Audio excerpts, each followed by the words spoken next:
آپ قرآن پڑھیے، اللہ تبارک و تعالی نے 5 نبیوں کا میلاد قرآن میں بیان کیا ہے۔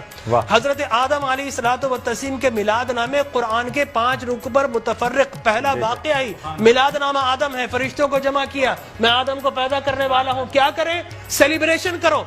آدم کی ولادت کا موقع نفخت فیہ من روحی فقعوا لہ ساجدین، جیسے ہی میں یہ آنکھ کھول دے، یہ پیدائش ہو جائے، ولادت ہو جائے، تو تمہیں کیا کرنا ہے؟ اس کو سجدہ کرنا ہے۔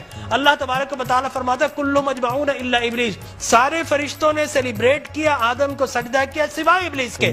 تو معلوم یہ ہوا کہ جس نے میلاد منایا اللہ نے اسے نورانی قرار دے دیا، اور جس نے انکار کیا اللہ نے اسے شیطانی قرار دے دیا۔ سبحان اللہ۔ اسی طریقے سے سورہ قصص میں حضرت موسیٰ علیہ الصلوۃ والتسلیم کی میلاد نامہ اللہ نے 28 ابتدائی آیات میں بیان کیا، اور حضرت یحییٰ علیہ الصلوۃ والتسلیم کا میلاد نامہ سورہ مریم میں کیا؟ سلام علیہ یوم ولدا، سلام ہو یحییٰ پر کس دن؟ جس دن وہ پیدا ہوئے۔ لہذا نبی پیدا ہو رہا تو اللہ سلام بھیج رہا ہے۔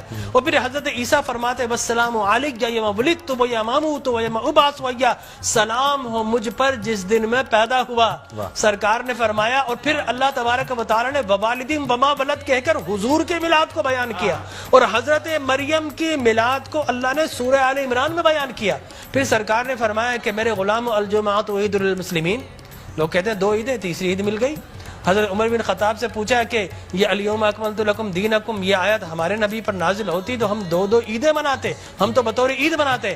حضرت عمر نے حضرت ابن عباس دونوں سے احادیث فرمایا میاں تم ایک عید کی بات کرتے ہو، ہماری تو 2 3 عیدیں تھی اس دن۔ وہ یوم عرفہ تھا مسلمانوں کی عید کے دن، وہ جمعۃ المبارک تھا مسلمانوں کی عید کے دن، وہ تکمیل دین کا دن تھا، وہ مسلمانوں کی عید کا دن ہے۔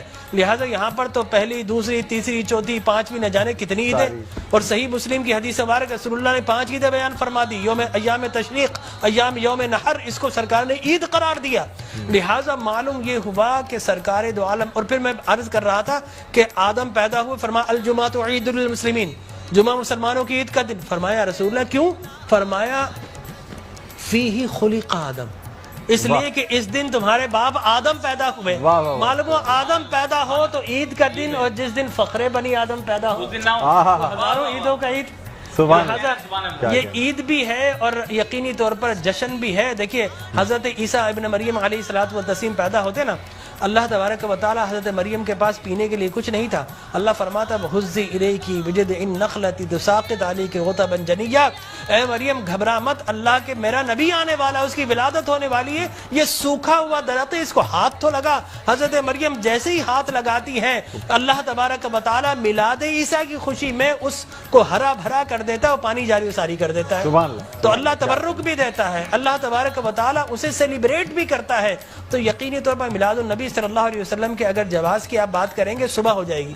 میں قرآن سے بھی بیان کرتا رہوں گا، میں احادیث نبویہ سے بھی بیان کرتا رہوں، لیکن ناجائز کی ایک دلیل اگر کوئی ہمیں دینا چاہے تو ہم موجود ہیں میٹرو ٹی وی پر، کوئی ایک دلیل ہمیں دے۔